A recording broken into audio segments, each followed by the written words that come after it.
Hello friends, welcome to the concept YouTube channel. मेरा नाम है विशाल चौहान और यूपीएससी सीएससी के लिए मेडिवल हिस्ट्री की हमने जो सीरीज शुरू करी है उसमें आज हमें मुगल एम्पायर में जहांगीर और शाहजहां से रिलेटेड पॉलिटिकल हिस्टोरिकल फैक्ट्स और कॉन्सेप्ट्स और प्रोसेस ऑफ चेंज, इन सारे एस्पेक्ट्स को समझना है। ठीक है, लेकिन आज के टॉपिक पर बढ़ने से पहले मैं स्टूडेंट्स को बताना चाहूँगा कि अगर उन्होंने अभी तक प्रीवियस सेशंस नहीं देखे हैं, यानी कि मुगल एम्पायर से रिलेटेड मैंने जो अकबर की religious policy, Rajput policy, political history, Humayun, Sher Shah Suri, उन सब के एडमिनिस्ट्रेशन, उससे पहले बाबर, दिल्ली सुल्तनत के पॉलिटिकल हिस्ट्री, उनकी एडमिनिस्ट्रेटिव हिस्ट्री, वो सारे टॉपिक जो मेडिवल के एज वेल एज एंशंट के मैं कवर कर चुका हूँ, राइट, एंशंट हिस्ट्री के, वो आपको कॉन्सेप्ट चैनल पर ही मिलेंगे। उन सीरीज को फॉलो कीजिए। ठीक है, उनमें जो सवाल मैंने पूछे उनके जवाब मुझे कमेंट में दीजिए और अपना फीडबैक प्रोवाइड करें कि आपको सेशंस अच्छे लग रहे हैं, बुरे लग रहे हैं, या जैसा भी आप फील करते हैं। ठीक है, उसके अलावा इन सभी सेशंस की पीडीएफ आपको कहाँ से मिलेंगी? Chauhan underscore sir underscore history is the YouTube, ये टेलीग्राम चैनल है, यहाँ से आपको सारी पीडीएफ मिल जाएंगी। उसके अलावा ये प्रीलिम्स से रिलेटेड सारे सेशंस हैं, राइट, और प्रीलिम्स के प्रीवियस ईयर क्वेश्चंस की जो सीरीज हमारी चल रही है स्पेशल क्लासेस में, उन स्पेशल क्लासेस का लाइव होंगी वो स्पेशल क्लासेस, और उनका लिंक कहाँ से मिलेगा आपको? इसी टेलीग्राम चैनल से। उसके अलावा अगर आप डायरेक्ट मैसेज करना चाहते हैं मुझे अपने डाउट्स, या अगर आप कोई बुक चाहते हैं तो मुझे इंस्टा पर डायरेक्ट मैसेज कर सकते हैं, डीएम कर सकते हैं, और फर्दर मैं हैंडल कर लूँगा आपकी सारी क्वेरीज को। ठीक है, तो मेक श्योर आप लाइव क्लासेस में ज़रूर आएँ, क्योंकि प्रीवियस ईयर क्वेश्चंस में ही मैं वहाँ पर समझाता हूँ कि हमारी अप्रोच क्या होनी चाहिए, किस तरह हम पढ़ते हैं, और अगर आप रेगुलर स्टूडेंट्स हैं तो आप जानते हैं कि क्या हमारी अप्रोच होनी चाहिए। ठीक है, उसके अलावा अनअकैडमी के बारे में आपको बताना चाहूँगा मैं। अनअकैडमी जो है वो आपके लिए लेकर आया है यूपीएससी सीएससी को क्रैक करने के लिए सब्सक्रिप्शन प्लान्स, ठीक है, प्लस एंड आइकॉनिक, जिसमें प्लस सब्सक्रिप्शन प्लान में आपके लिए डेली क्लासेस हैं, स्ट्रक्चर्ड कोर्सेज हैं, अनलिमिटेड एक्सेस है। अनलिमिटेड एक्सेस एक बहुत बेहतरीन फीचर है, राइट। उसके अलावा अगर आप एक साथ जो है वो पेमेंट नहीं कर सकते हैं तो अनअकैडमी आपके लिए लोन फॉर यूपीएससी की सर्विस लेकर आया, अगर आप प्रिपरेशन करना चाहते हैं अनअकैडमी से। और मेरा यही मानना है कि इस समय अगर आप अपने घर के कंफर्ट में बैठकर ऑनलाइन तैयारी करना चाहते हैं तो अनअकैडमी से बेटर प्लेटफॉर्म आपको नहीं मिलेगा। जितनी वर्सेटिलिटी अनअकैडमी प्रोवाइड करता है, जितने टाइप ऑफ आपको टीचर्स और जितने सब्जेक्ट्स पर आप जो है वो मतलब ग्रैप अपनी बना सकते हैं, ठीक है, वो अनअकैडमी ही आपको इतना बड़ा जो है वो प्लेटफॉर्म प्रोवाइड कर रहा है, जिसमें अगर आप एक साथ पेमेंट नहीं कर सकते हैं तो लोन आपके लिए अवेलेबल है, जिसमें 0 रुपीज़ की प्रोसेसिंग फीस, 0% इंटरेस्ट, 2 घंटे के अंदर अप्रूवल, कोई हिडन चार्ज नहीं, बहुत मिनिमल पेपर वर्क, मतलब बिल्कुल हैसल फ्री आप जो है वो लोन अप्लाई कर सकते हैं। इस लिंक पर जाइएगा, आपको वीडियो के डिस्क्रिप्शन में ये लिंक मिल जाएगा, फर्दर पूरी इंफॉर्मेशन मिल जाएगी। ठीक है, उसके अलावा इंडिया के टॉप एजुकेटर्स से आपको पढ़ने का मौका मिलता है, ये बहुत बेहतरीन बात है, और आप अपनी मर्जी से बैचेस चूज कर सकते हैं। जैसे कि मैंने कहा कि प्लस से बेटर है ऑलवेज आइकॉनिक, क्योंकि आइकॉनिक प्लान्स में आपको test analysis, expert guidelines, study material, study planner, ये सारे फीचर्स एक्स्ट्रा मिलते हैं। उसके अलावा अगर आप 10% का डिस्काउंट चाहते हैं तो always use my code, that is Chauhan underscore sir underscore history, जिससे आपको मिलेगा 10% का डिस्काउंट और मुझे मिलेगा आप लोगों का सपोर्ट। अनअकैडमी आपके लिए लेकर आया है, अगर आप यूपीएससी सीएससी के लिए टेस्ट सीरीज कोई ज्वाइन करना चाहते हैं तो rise world affairs Unacademy path finder code use कीजिएगा, Chauhan underscore sir underscore history, avail करने के लिए इन टेस्ट सीरीज को, और एक बेहतरीन मॉक की तरह आपके लिए ये काम भी करेंगी। उसके अलावा 2 ईयर के बैचेस, 1 ईयर के batches, NCERT batches, right, 3 month के बैचेस, ये सारे बैचेस जो हैं वो शुरू हो चुके हैं। Make sure you subscribe to Unacademy's application, उसमें जो है वो प्लान होंगे सारे, और फ्री कोर्सेज में भी अवेलेबल होगा आपको बहुत कुछ। ठीक है, सो मेक श्योर आप मेरा कोड यूज़ करें एनरोल करने के लिए। उसके अलावा एनरोल कर सकते हैं आप मेरे कोड को यूज़ करके अनअकैडमी के कॉम्बैट स्कॉलरशिप टेस्ट में, जिसमें टॉप 500 रैंकर्स को स्कॉलरशिप मिलेंगी और टॉप 3 रैंकर्स को 1 साल का सब्सक्रिप्शन मिलेगा। ठीक है, और 4 करोड़ रुपए के पूल में से जो है वो आपको स्कॉलरशिप मिल रही है। ठीक है, हर संडे जो है वो एग्जामिनेशन होगा, ये हिंदी में भी अवेलेबल है और काफ़ी अच्छा मॉक की तरह आपके लिए काम कर सकता है, तो अपना संडे जो है वो यूटिलाइज कीजिएगा, राइट। तो शुरू करते हैं आज के हमारे सेशन के साथ। तो आप लोग जान गए हैं आज हमें जहांगीर और शाहजहां की पॉलिटिकल हिस्ट्री पढ़नी है। ठीक है, तो कहानी अभी तक कहाँ तक पहुंची थी? इंडिया में अकबर ने पंजाब से शुरू किया, पंजाब से दिल्ली आगरा उसने कैप्चर किया, दिल्ली आगरा के बाद उसने मालवा, ठीक है, पंजाब और मुल्तान उसके कंट्रोल में था। मुल्तान के बाद उसने सिंध को कैप्चर किया। मालवा के बाद गुजरात, गुजरात के बाद उसने राजपूताना कैप्चर किया, ठीक है। दूसरी साइड उसने अवध इलाहाबाद को कैप्चर किया, बंगाल बिहार और बंगाल को कैप्चर किया। और दक्षिण में अब मतलब मालवा को पार करके दक्षिण में वो एंटर होता है और खानदेश को कैप्चर करता है, ठीक है। और अब खानदेश के बाद अहमदनगर पर उसकी नजरें हैं, लेकिन अहमदनगर को कैप्चर करने से पहले ही मृत्यु हो जाती है किसकी, अकबर की। तो ये पॉलिटिकल एक्सपेंशन हमने अकबर का देखा है ना। ये जो दक्षिण में है खानदेश, अहमदनगर, बिदार, बिराड़, गोलकोंडा, ठीक है, इनको कैप्चर करना जरूरी है ताकि साउथ इंडिया की रिचेज पर जो है वो अपना कंट्रोल ला सके मुगल एम्पायर, राइट। अगर मुगल्स को पूरी तरह मतलब चक्रवर्ती शासक बनना है, भारत की पूरी संपत्ति अगर अपने हाथ में लेनी है, तो साउथ इंडिया को कैप्चर करना बहुत जरूरी है, राइट। इस एम से अकबर खानदेश तक जो है वो अपना मतलब कंट्रोल छोड़ गया। उसके आगे एक्सपेंशन का काम फिर जहांगीर और शाहजहां ने किस तरह किया वो हमें आज समझना है, ठीक है। तो मैंने आपको बताया ना, पॉलिटिकल हिस्ट्री यहां हम समझेंगे। एडमिनिस्ट्रेशन, मुगल एडमिनिस्ट्रेशन पर एक अलग से टॉपिक लेकर आऊंगा, उसमें वहां पर जो बचे हुए पॉइंट होंगे, ऐसा मत सोचिएगा कि सर ये पॉइंट आपने छोड़ दिया, वो पॉइंट छोड़ दिया, सब कुछ कवर होगा, टेंशन ना लो आप, ठीक है। जो यहां पर पॉइंट कवर नहीं होंगे वो प्रीवियस ईयर क्वेश्चन की सीरीज में कवर हो जा रहे हैं, या जो मोस्ट इंपॉर्टेंट क्वेश्चंस की जो सीरीज अब शुरू करने जा रहा हूं। देखिए माय फ्रेंड्स, आज इवनिंग में हमारा जो है वो प्रीवियस ईयर क्वेश्चन का एक सेशन होगा 95 96 का, ठीक है। उसके बाद कल 3 सेशन होंगे मोस्ट इंपॉर्टेंट क्वेश्चंस की। अब मैं सीरीज शुरू कर रहा हूं स्पेशल क्लासेस में। मोस्ट इंपॉर्टेंट क्वेश्चन की सीरीज में हम क्या पढ़ेंगे, सबसे पहले मतलब एंशिएंट से शुरू करूंगा मैं, एंशिएंट, मेडिवल, फिर मॉडर्न, आर्ट एंड कल्चर, इन सब के सवाल। मैंने आपको वायदा किया ना कि 1000-1500 के आसपास में आपको सवाल प्रीलिम से पहले पहले करवा दूंगा। और मैंने आपको बोला है ना कि 3/4 ऑफ क्वेश्चंस तो मेरी जिम्मेदारी है हिस्ट्री और आर्ट के ठीक करवाने के आपके, ठीक है। इतनी तो मैं गारंटी ले रहा हूं। तो शुरू करते हैं जहांगीर के साथ। तो बैकग्राउंड आपको प्रिपेयर्ड है, ठीक है। और सिंस ये क्या है, प्रीलिम्स रिलेटेड हमारी सीरीज है, तो टाइप ऑफ क्वेश्चंस में प्रोसेस ऑफ चेंज के क्वेश्चन, सोर्सेज ऑफ हिस्ट्री के क्वेश्चन, टर्मिनोलॉजी के क्वेश्चन, क्रोनोलॉजी के क्वेश्चन, ठीक है। उसके अलावा नेक्स्ट कंटेम्पररी के क्वेश्चन, साइट्स के क्वेश्चन, ठीक है। तो ये टाइप ऑफ क्वेश्चन पर हमारी बारीक नजर होनी चाहिए। प्रोसेस ऑफ चेंज हमें अच्छे से समझ आना चाहिए। और इस प्रीलिम्स की सीरीज से ऑप्शनल लेवल तक के जो है वो मैं कॉन्सेप्ट शुरू कर रहा हूं। ऑप्शनल लेवल पर जब हम जाएंगे तो एक्सप्लोर करेंगे डीप में उन कॉन्सेप्ट्स को, ठीक है। सो माइंडेड, ध्यान रखना है आपको प्रीलिम्स के लिए ऑप्शनल लेवल की तैयारी नहीं करनी है। प्रीलिम्स के लिए प्रीलिम स्पेसिफिक पढ़ना है हमें। हम ऑप्शनल लेवल पर और GS1 लेवल पर जब जाएंगे तो वहां पर कर लेंगे डीप में हम तैयारी, ठीक है। तो इसीलिए मैंने माय फ्रेंड्स, इसीलिए मैंने प्रीवियस ईयर क्वेश्चन सीरीज चलाई थी। अगर आपने फॉलो नहीं किया है तो मेरी यही रिक्वेस्ट है कि स्पेशल क्लासेस ज्वाइन कीजिए।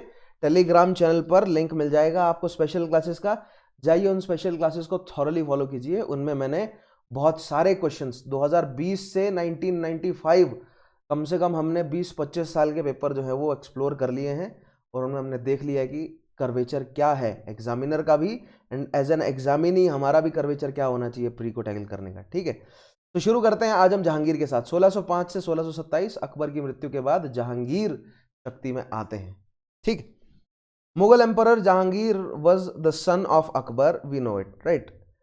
उसका नाम क्या है, नूरुद्दीन मोहम्मद सलीम। अब देखिए, अब आपको तिमूरियों के नाम याद है ना। बाबर का क्या था, जहीरुद्दीन मोहम्मद बाबर। उसके बाद नसीरुद्दीन मोहम्मद हुमायूं, फिर जलालुद्दीन मोहम्मद अकबर, और अब नूरुद्दीन मोहम्मद सलीम जहांगीर, ठीक है। मदर जो है वो जयपुर की प्रिंसेस है, यानी आमेर की प्रिंसेस से जिनसे अकबर ने शादी करी थी, उनसे जो है वो उनको पुत्र की प्राप्ति हुई। जहांगीर, जिनको शेखो बाबा या सलीम के नाम से भी जाना जाता था, और शेख सलीम चिश्ती के आशीर्वाद से, मतलब उनके आशीर्वाद से जो है वो अकबर को इन पुत्र की प्राप्ति हुई है, ठीक है। मतलब अकबर ने शेख सलीम चिश्ती की दरगाह पर मतलब उनके पास जाकर बहुत बार मन्नतें मांगी, और फिर इवेंचुअली उनको इस पुत्र की प्राप्ति हुई जहांगीर, जिसको उन्होंने अपना हेयर अपरेंट घोषित किया, बचपन से ट्रेन किया, बचपन से अपने साथ रखा और काफ़ी ट्रेन किया उन्हें, ठीक है। His rain covered a period of 23 years, 1605 से 1628 तक जो है वो शासन किया जहांगीर ने जब उनकी मृत्यु हुई। 27 में मृत्यु हुई और फिर 28 में, मतलब जब तक शाहजहां शक्ति में नहीं आ गए तब तक जहांगीर के नाम पर ही शासन चल रहा था। ठीक है, आगे देखिए। तो ये है मुगल एम्पायर। हमने मुगल एम्पायर के कई मैप देखे हैं, है ना। चलो इस मैप में हम फिर से देख लेते हैं। तो अकबर के जाने तक देखिए, ये अहमदनगर है। अहमदनगर के ऊपर वाला रीजन जो है वो अकबर के जाने तक कंट्रोल है। ये गोलकोंडा की एक्सटेंशन है। गोलकोंडा जो है वो मतलब नहीं है कंट्रोल में। उसके बाद उसके नीचे बीजापुर है, मैसूर है, ये सब अकबर के कंट्रोल में नहीं आया। लेकिन अकबर ने मेन चीज़ें गुजरात, बंगाल और नॉर्थ वेस्ट फ्रंटियर को कंसोलिडेट किया है। बाकी दिल्ली दोआब वाला पूरा एरिया तो अकबर का था ही, राइट। नेक्स्ट देखते हैं। और इस मैप में आपको दिखाया गया है कि क्या क्या जो है वो बैटल्स रही हैं मुगल्स की। ठीक है, तो ये मैप आपको बहुत इंपॉर्टेंट है और इस मैप को जो है वो ज़रूर आप डाउनलोड करें। चौहान_सर_हिस्ट्री टेलीग्राम चैनल पर आपको ये PDF मिल जाएंगे। इसमें देखिए कि विजयनगर की टेरिटरी के ऊपर, मतलब सारे, आप इस मैप को ना स्टडी कीजिएगा। एक्चुअली मैं समझा चुका हूँ इन सारे इवेंट्स को। ठीक है, ये इवेंट्स जो हैं वो बाबर से लेकर, हुमायूं से लेकर, अकबर से लेकर अकबर तक आप देख रहे हैं। खानदेश और बेराड़ जो है वो अकबर के कंट्रोल में आ गया। गोंडवाना और गोलकोंडा और बिदार और बीजापुर और अहमदनगर अकबर के कंट्रोल में पूरी तरह नहीं। ठीक है, अहमदनगर का नॉर्दर्न वाला हिस्सा जो है वो अकबर के कंट्रोल में रहा। और फिर अकबर के बाद जहांगीर और शाहजहां ने बाकी रीजन को कंट्रोल किया। कैसे, आज हमें वही देखना है। तो इस मैप का आप स्टडी कीजिएगा। इन बैटल्स के बारे में, इन रूट्स के बारे में मैं पहले एक्सप्लेन कर चुका हूँ। ठीक है, आगे देखिएगा। ये है जहांगीर के अंदर मुगल एम्पायर। ठीक है, तो कुछ हिस्सा पठान ट्राइब्स का जहांगीर कंट्रोल नहीं कर सका। ठीक है, कुछ हिस्सा पहाड़ी राजाओं का जहांगीर जो है वो जहांगीर के कंट्रोल से निकल गया। मेवाड़ जो है वो अकबर के कंट्रोल में भी नहीं आया था पूरी तरह मेवाड़। ठीक है, उसके अलावा नॉर्दर्न जो है वो क्या है, ये अहमदनगर वाला रीजन, गोंडवाना वाला रीजन, ये सब जो है वो डिस्प्यूटेड रहा। समझाऊंगा आगे मैं कैसे। द इंपॉर्टेंस ऑफ जहांगीर रेंज, जहांगीर के शासन की इंपॉर्टेंस क्या है देखिएगा। Lay in the fact that it saw more or less a continuation of policy and work of Akbar the great. So Akbar ने लगभग 50 साल का शासन किया अकबर ने, और इसमें अकबर ने मुगल एडमिनिस्ट्रेशन को दुरुस्त किया। बहुत जबरदस्त सेंट्रलाइज्ड अथॉरिटी एस्टेब्लिश करी, सेंट्रलाइज्ड एडमिनिस्ट्रेशन, राइट। और वो मैं आपको मुगली एडमिनिस्ट्रेशन में समझाऊंगा जब हम करेंगे ना मुगली एडमिनिस्ट्रेशन, तो वहां पर डिटेल में बताऊंगा मैं आपको। लेकिन अभी हम पॉलिटिकल हिस्ट्री समझ रहे हैं। तो अकबर के बाद आए जहांगीर, और जहांगीर ने क्या किया 23 साल। जहांगीर ने 23 साल जो अकबर एस्टेब्लिश करके गए थे सिस्टम, उसको संभाल कर रखा। उसको ना ही ज़्यादा बढ़ाया और ना ही ज़्यादा उसमें से खोया। और जो अकबर पूरा एडमिनिस्ट्रेशन सेट करके गए थे बस उसी को ही करते रहे। जबकि जहांगीर उस लेवल के इंटेलेक्ट नहीं थे जिस लेवल का इंटेलेक्ट अकबर था, या जहांगीर उस लेवल के लिबरल नहीं थे, मतलब सोच में भी, रिलीजियसली भी उस लेवल के लिबरल जहांगीर नहीं थे जितना अकबर था। ठीक है, बट स्टिल अकबर के साथ रहते रहते इतना तो सीख ही गए थे कि एडमिनिस्ट्रेशन को दुरुस्त कैसे रखना है। और जो अकबर ने एडमिनिस्ट्रेशन इतना बेहतरीन सेट करके गया था कि जहांगीर को कुछ ज़्यादा एफर्ट करना ही नहीं पड़ा। ठीक है, Jahangir was not as liberal, as far sighted and as tolerant as his illustrious father, but he desired to confer to his father's policy as far as possible. He was not himself, समझ रहे हैं, खुद इतना liberal नहीं था, लेकिन वो जानता था कि फादर की पॉलिसी तो फॉलो करनी ही पड़ेगी। ठीक है, इतना था वो कन्विंस था। बात करते हैं जहांगीर के समय की पॉलिसीज एंड एडमिनिस्ट्रेशन के बारे में। ठीक है, Following his father's example, Jahangir did not allow religious views to affect his policy as a ruler. So that means Jahangir के कोर्ट में रिलीजन का कोई ज़्यादा इम्पैक्ट नहीं था। Second point, the wise and unenlightened policy of Akbar towards his non Muslim subjects were generally followed. So Rajput policy कह लीजिए, Hindu policy कह लीजिए, ठीक है, राजपूत पॉलिसी अकबर की। उसके अलावा अकबर के जो डिप्लोमेटिक रिलेशंस थे अन्य इंडियन शासकों के साथ, वो पोर्तुगीज के साथ जो अकबर के रिलेशंस थे वो सब, राइट।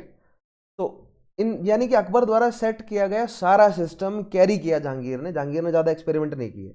अकबर ने एक्सपेरिमेंट किए हुए थे, जहांगीर ने जो कहते हैं उनको फॉलो किया। ठीक है, Jahangir adopted his father's foreign policy both in northern and southern India. Akbar की फॉरेन पॉलिसी क्या थी, या तो लड़ लो या तो सोवरेनिटी एक्सेप्ट कर लो। अगर लड़ोगे तो हरा दूंगा, उसके बाद भी तुम्हें ही बिठाऊंगा कहीं ना कहीं, ठीक है। तो अगर अपना मतलब if you want to test your mettle तो आ जाओ बैटलफील्ड में। तो ये अकबर की बेसिक पॉलिसी थी। और सम्मान पूरा, मतलब अकबर से लड़ने वाले को पता था कि अकबर सम्मान देगा बाद में। शुरुआत में भय था, लेकिन इवेंचुअली धीरे धीरे सबको समझ आ गया था कि नहीं, अकबर की पॉलिसी जो है वो सम्मान की। लेकिन समझ रहे हैं, बहुत सारे शासकों को ये होता था कि मैं अपनी भूमि पर कंट्रोल क्यों छोड़ूं, या मैं किसी की सोवरेनिटी क्यों एक्सेप्ट करूं। जैसे मेवाड़ को था, है ना, राजपूत शासकों को था कि जैसे महाराणा प्रताप को था कि मैं किसी की सोवरेनिटी क्यों मानूं, ठीक है। जब मेरे पूर्वजों ने नहीं मानी, जब राणा सांगा ने नहीं मानी, तो मैं क्यों मान लूं, ठीक है।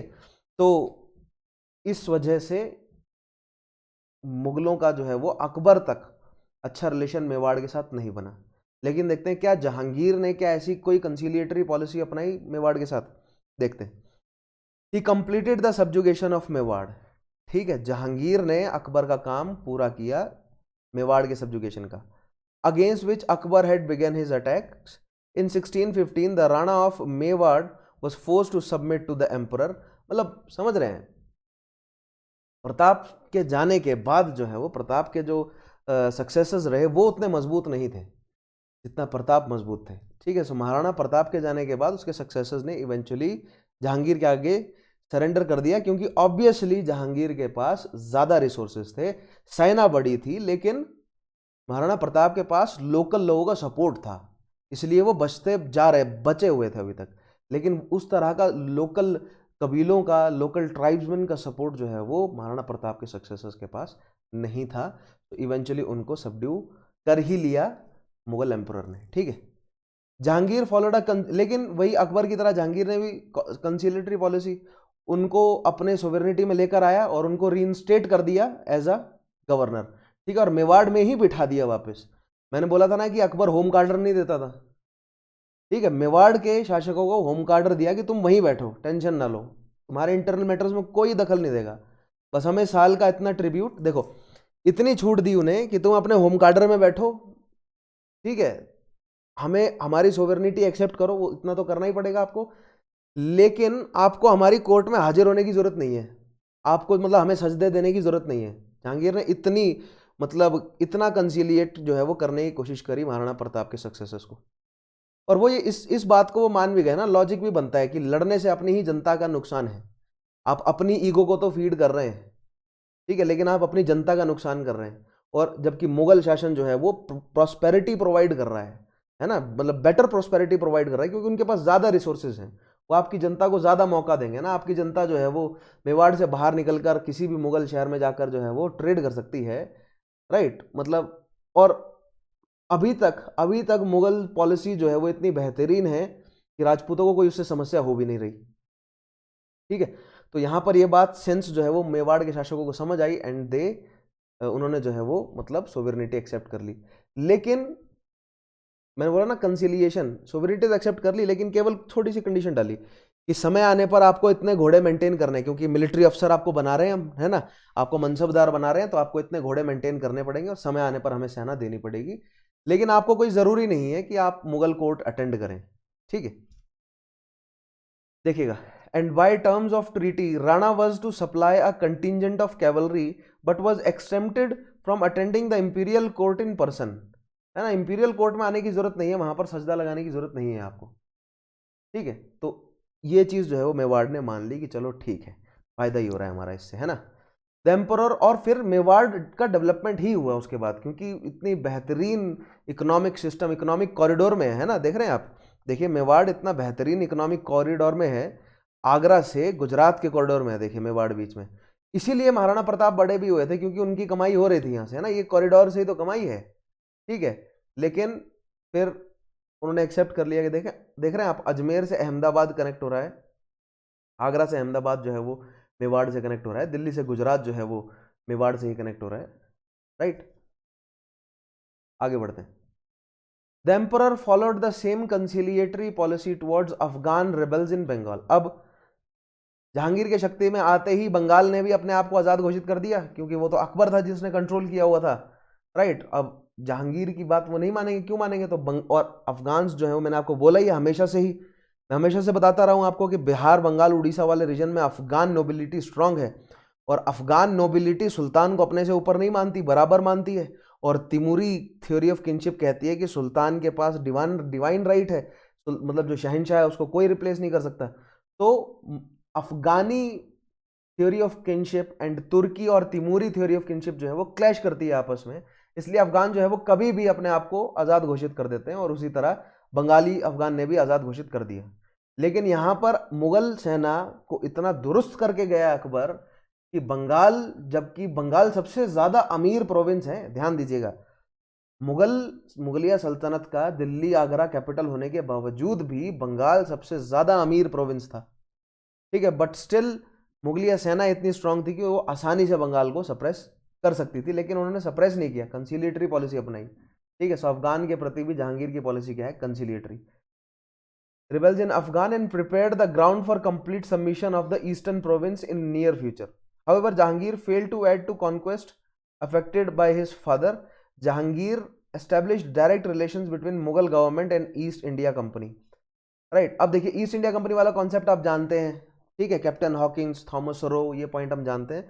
तो इसको मैं एडवेंट ऑफ यूरोपियन जब टॉपिक आएगा तो वहां पर हम इंक्लूड कर लेंगे, इधर नहीं कर रहे हैं, ठीक है। ये पॉइंट देखिएगा, however Jahangir fail to add to conquest, Jahangir जो है वो और रीजन नहीं ऐड कर सका, ठीक है, अफेक्टेड बाय हिज फादर, मतलब जितना रीजन उसके फादर ने मतलब छेड़ दिया था ना कि वहां पर कॉन्क्वेस्ट करना है, जैसे अहमदनगर को, तो अहमदनगर को जहांगीर कॉन्क्वेस्ट नहीं कर पाया।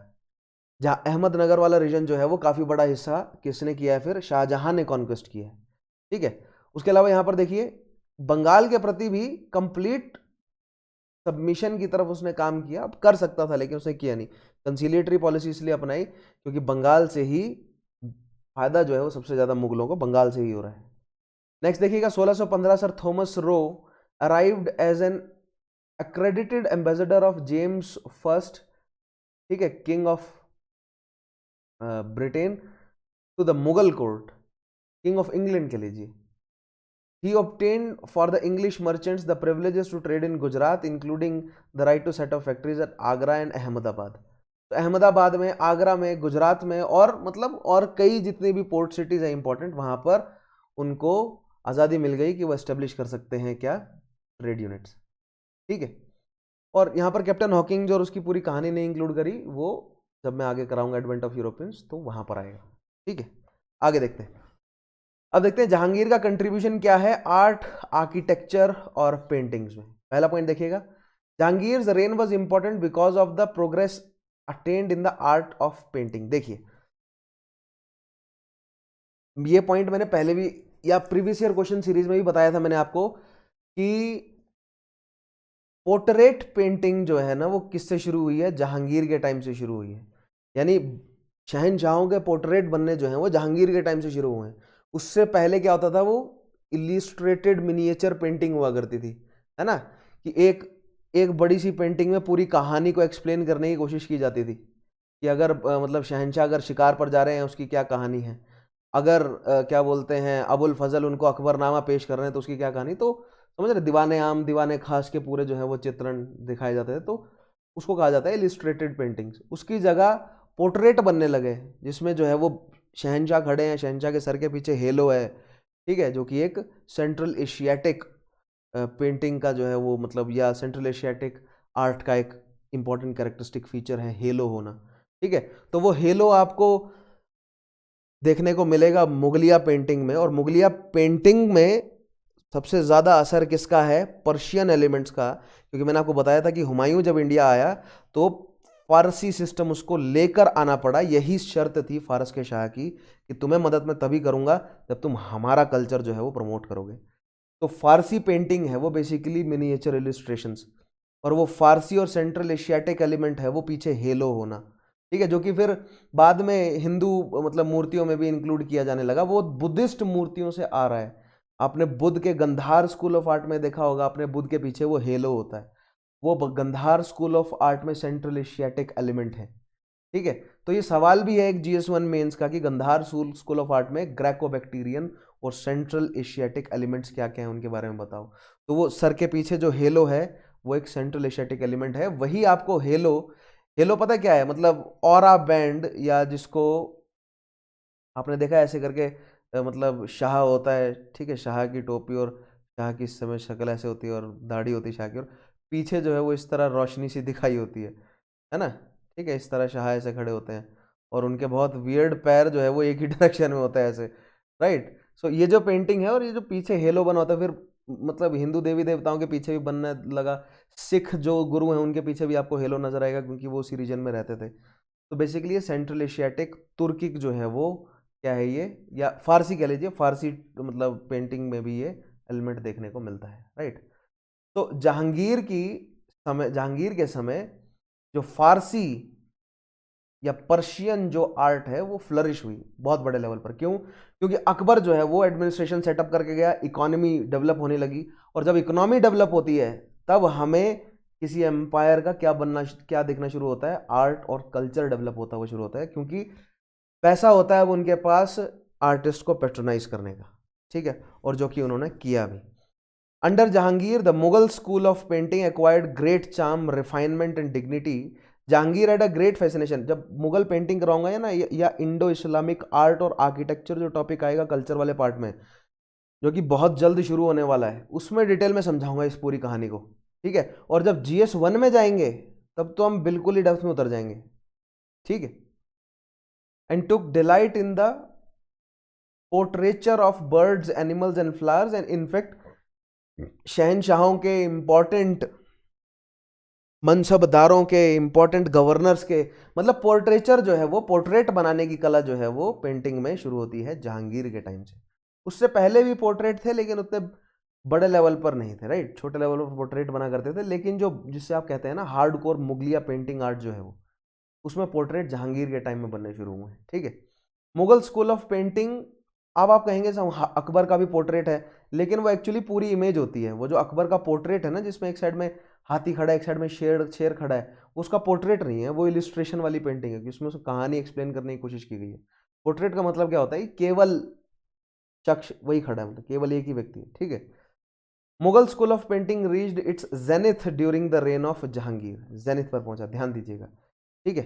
नेक्स्ट पॉइंट, अब कौन कौन से पेंटर हैं, तो Abul Hasan, Mansur, Bishan Das, Manohar, Govardhan were the famous painter in the court of Jahangir. और इनकी पेंटिंग्स आपको कल्चर वाले पार्ट में दिखाऊंगा, अभी फिलहाल इनका नाम ध्यान रखेंगे आप, ठीक है। Jahangir was also interested in architecture, though it must be admitted that his contribution to the development of the art was much less than to painting. Simple सी बात है, जहांगीर ने आर्किटेक्चर पर काम तो किया है, ठीक है, जैसे कि अकबर की टॉम्ब को उसने दुरुस्त करवाया है, ठीक है, मतलब बनवाया है, पूरा कवर करवाया है उसने, लेकिन ज्यादा उसका एफर्ट किस पर रहा है, पेंटिंग पर, right. Among the notable buildings erected by him, Akbar's tomb at Sikandra is the most remarkable, बहुत इंपॉर्टेंट। Next, he altered the design and partly rebuilt it.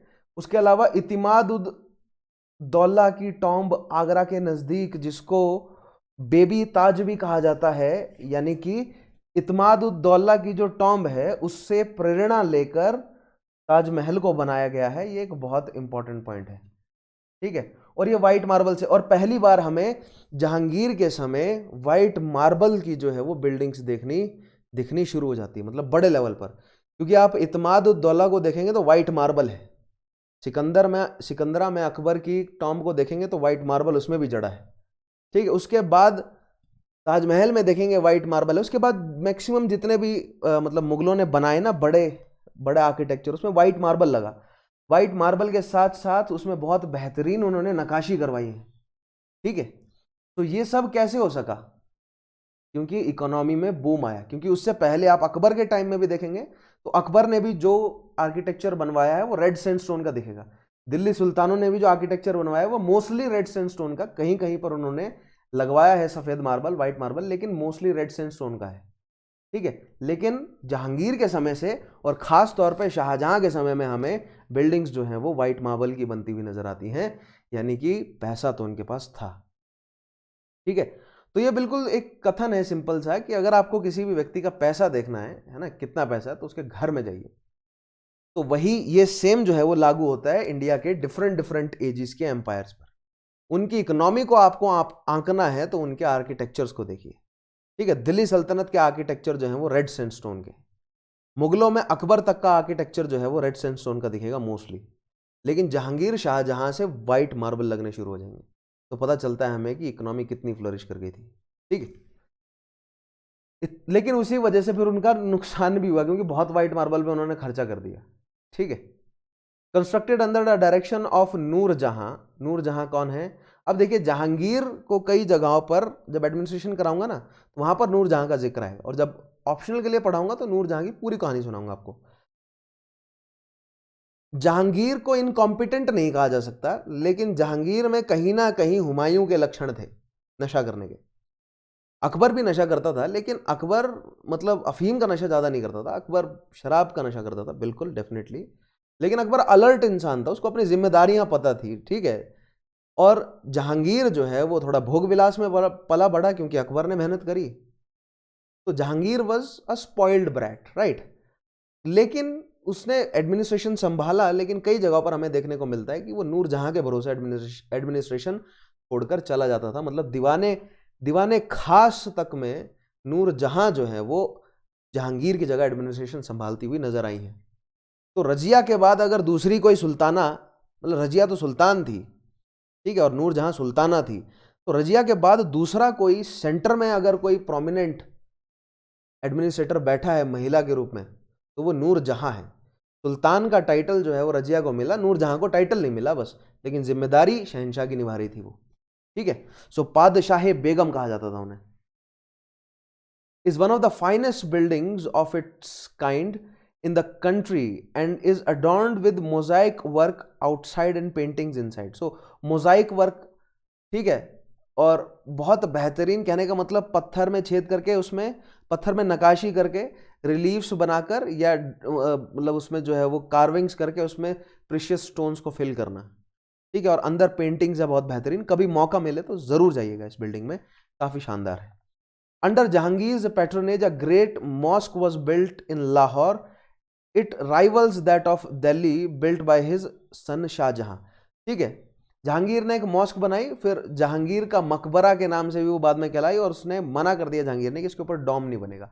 Art architecture में दिखाऊंगा आपको मैं, डॉम नहीं है उस पर। ठीक है, next to painting, Jahangir took delight in laying out fine gardens. Jahangir ने गार्डन्स, और ये मैंने आपको बताया तिमूरियों का बहुत शौक है गार्डन का, बाबर से ही शुरू हो जाता है। तो खरबूजा खाने का शौक है उन्हें, ठीक है, नट्स खाने का शौक है, ठीक, नशा करने का बहुत शौक है इनको, और गार्डन्स का बाबर से ही है। सो बाबर के बाद हुमायूं ने भी गार्डन पर इन्वेस्ट किया। हुमायूं के बाद अकबर को इतना समय नहीं लगा गार्डन्स पर इन्वेस्ट करने का, बट वो भी गार्डन्स के साथ काफ़ी कंफर्टेबल था। लेकिन जहांगीर ने फिर गार्डन्स पर इन्वेस्ट किया है।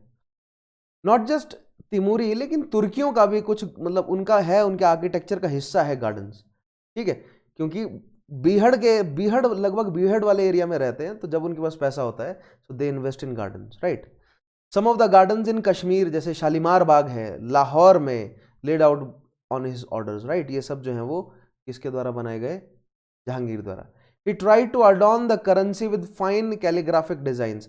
करेंसी में, सिक्कों में, जो दिनार और रुपया शेरशाह शुरू करके गए थे, और दिनार जो चली रहे हैं गोल्ड कॉइन्स, उसमें उसने अपना जो है वो मतलब क्या बोलते हैं, चेहरा इंस्क्राइब करवाना शुरू किया, और बहुत फाइन कैलीग्राफिक डिजाइन जो है वो सिक्कों पर बनाए। सो यहाँ से पता चलता है कि आर्ट एंड कल्चर कितना फ्लरिश कर रहा है। वो पंच मार्क नहीं करवा दे रहा, ठीक है, वो फाइन उसमें मतलब सिक्कों में भी कलाकारी करवा रहा है। He struck beautiful medals and coins with his portraits stamped on them. ठीक है, बात करते हैं शाहजहां की। तो जहांगीर कुछ ज़्यादा खास अटेन नहीं कर सके पॉलिटिकली।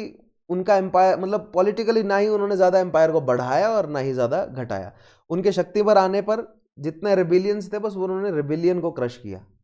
मेवाड़ को डिप्लोमेटिक तरीकों से उन्होंने राज्य पर जोड़ा, बंगाल के साथ जो है वो कंसीलिएटरी पॉलिसी अपनाई। उसके अलावा आर्ट आर्किटेक्चर में पेंटिंग्स पर इन्वेस्टमेंट हमें सबसे ज़्यादा उनकी नज़र आती है। लेकिन शाहजहां है वो शासक जिन्होंने अकबर का अधूरा काम पूरा किया, ठीक है, अहमदनगर को सबडू किया। Early life and accession of Jahangir had 4 sons, Khusrau, Parvez, Khurram और शहरयार। तो जहांगीर के 4 लड़के, ठीक है, जिसमें से खुर्रम जो हैं वो शाहजहां कहलाएंगे।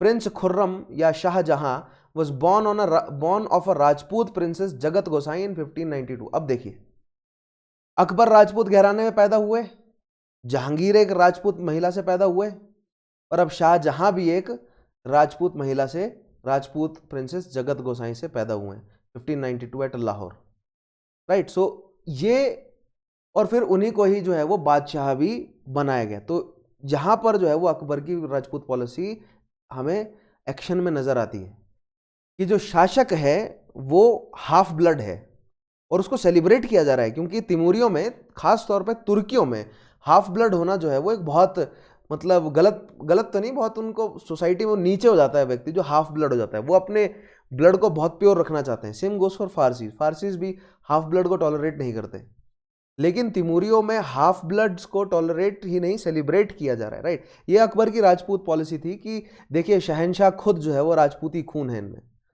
तो इंडियनाइजेशन मुगलों का ज्यादा हुआ एज कंपेयर टू दिल्ली सल्तनत because of the Rajput policy adopted by Akbar, ठीक है। He was given the best education and military training. He took part in a number of important expeditions during his father's reign.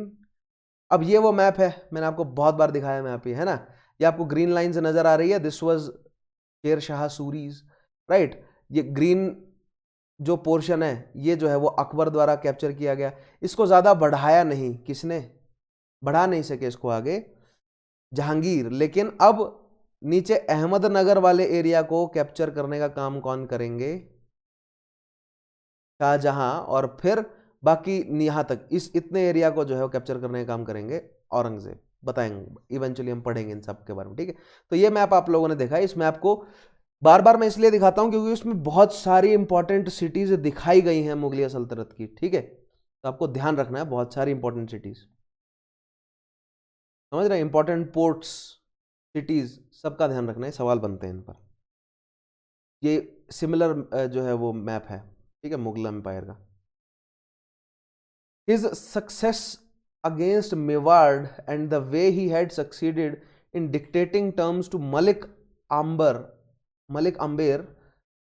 या अंबर कह लीजिए, in the Deccan convinced Jahangir that the prince had an aptitude for military generalship. देखिए मेवाड़ को सबडू करने में मतलब श्रेय जाता है जहांगीर को, लेकिन शाहजहां ने काम किया है ना, खुर्रम ने काम किया है। उसके अलावा मलिक आमेर ऑफ अहमदनगर के जो शाह हैं उसके प्राइम मिनिस्टर के रूप में काम कर रहे हैं मलिक आमेर। मलिक आमेर की कहानी क्या है, सोमालिया से लाया गया एक स्लेव, एक ब्लैक व्यक्ति, ध्यान रखिएगा, एक सोमालिया से लाया गया एक ब्लैक व्यक्ति।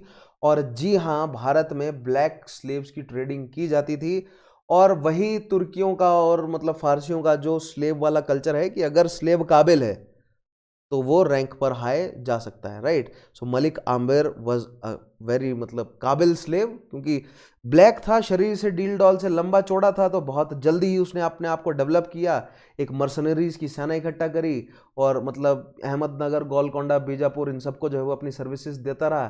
फाइनली अहमदनगर के शासक ने उसको अपना मतलब अपने एडमिनिस्ट्रेशन में जोड़ लिया, और रैंक बढ़ती बढ़ती प्राइम मिनिस्टर तक मलिक आम्बर पहुंच गया। और इतना इन्फ्लुएंस हो गया कि शाह को बिठा दिया उसने साइड में, और अहमदनगर का पूरा एडमिनिस्ट्रेशन खुद चला रहा था वो। तो मलिक आम्बर के साथ खुर्रम ने बहुत अच्छे जो है वो डिप्लोमेटिक रिलेशंस एस्टेब्लिश किए थे और मेवाड़ को सबडू किया था। तो यहां से जहांगीर को लगा कि चलो अगला शासक तो मुझे मिल गया अपने लड़कों में से, ठीक है। He bestowed upon him the title of Shah Jahan to mark his pleasure, right? तो जहांगीर ने खुर्रम को टाइटल दिया है शाहजहां। नेक्स्ट देखिएगा, आफ्टर जहांगीर डेथ इन 1627, ये जो शाहजहां का टाइटल दे दिया ना, ये गलती कर दी उसने। जैसे अलाउद्दीन खिलजी ने खुद को टाइटल दिया, मैं हूँ मतलब सिकंदर शाहनी मैं हूँ और मैं ही कॉन्कर करूंगा सब कुछ। तो यही शाहजहां जो है वो गलत मान गए अपने इस टाइटल को, कह रहे हैं कि नहीं अब मैं तो जहां का शाह बनूंगा ही। एक्सपीडिशन छेड़ दिया उन्होंने काबुल के खिलाफ और हार गए, ठीक है। काबुल कंधार लड़के को भेजा, दारा शिकोह को, नहीं कर पाए कंट्रोल, ठीक है, बहुत रिसोर्सेस झोंक दिए वहां पर।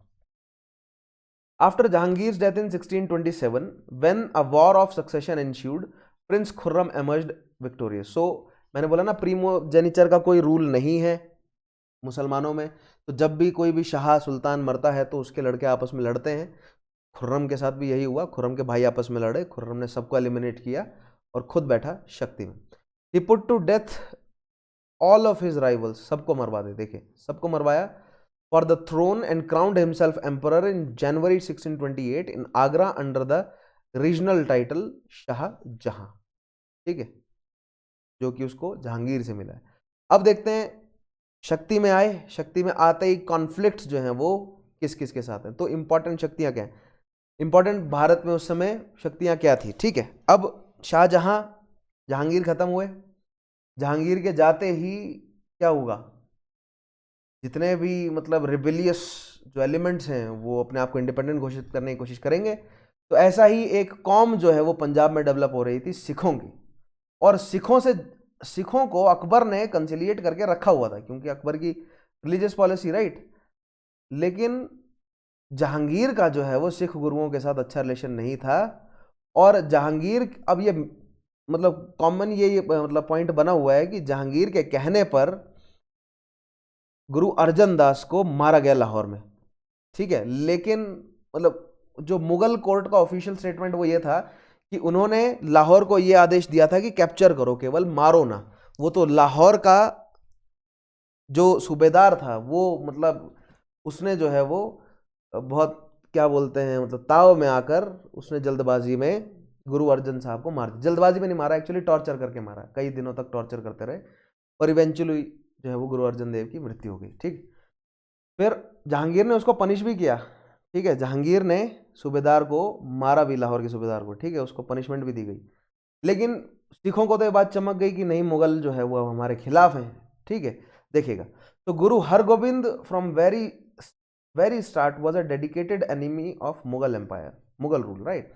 ही advise the Sikhs to arm and fight the Mughal. So Guru Hargobind के समय से ही जो है वो एक मिलिट्री रूप जो है वो ले लिया था सिखिज्म ने, ठीक है। The death of his father Guru Arjan Das at the hands of Jahangir promoted him to emphasise the military dimension of Sikh community. तो गुरु हरगोबिंद ने सिख कम्युनिटी को क्या बनाया है, एक मिलिट्री कम्युनिटी बनाया, जो कि आज तक भी मौजूद है, right. Guru Hargobind army fought battles with the Mughal army of Shah Jahan at Amritsar, Kartarpur and elsewhere. So Mughal army यही कोशिश कर रही थी, क्योंकि देखिए जो सिख बैंड्स है ना वो डकैतियां किया करते थे, ठीक है, छापेमारी किया करते थे, गुरिल्ला वॉरफेयर, और मुगल जो मतलब मुगल कंटिजेंट्स वगैरह जो हुआ करते थे उनको लूट लिया करते थे। और सेम मुगल्स भी यही करने की कोशिश कर रहे थे, वो सिखों के कंटिजेंट्स जो है वो उनको सबडू कर रहे थे। तो एक तरह का पावर स्ट्रगल चल रहा था, ठीक है। पंजाब आज़ाद करना चाहते थे, वो पंजाब पे अपना पूरा सेटअप, पॉलिटिकल सेटअप लाना चाहते थे सिख, ठीक है, पंजाब और पहाड़ी क्षेत्र में। और दूसरी साइड मुगल के लिए बहुत अच्छा रेवेन्यू का सोर्स था पंजाब, तो ठीक है, मुगल कभी नहीं चाहते थे कि पंजाब उनके हाथ से निकले। Guru Hargobind defeated Mughal troops near Amritsar in battle of Amritsar in 1634। बहुत इंपॉर्टेंट पॉइंट, हरगोबिंद जी ने जो मुगल सुल्तान मतलब मुगल जो गवर्नर है लाहौर का उसको हराया 1634 में। Guru Hargobind also led his army against provincial Muslim governors.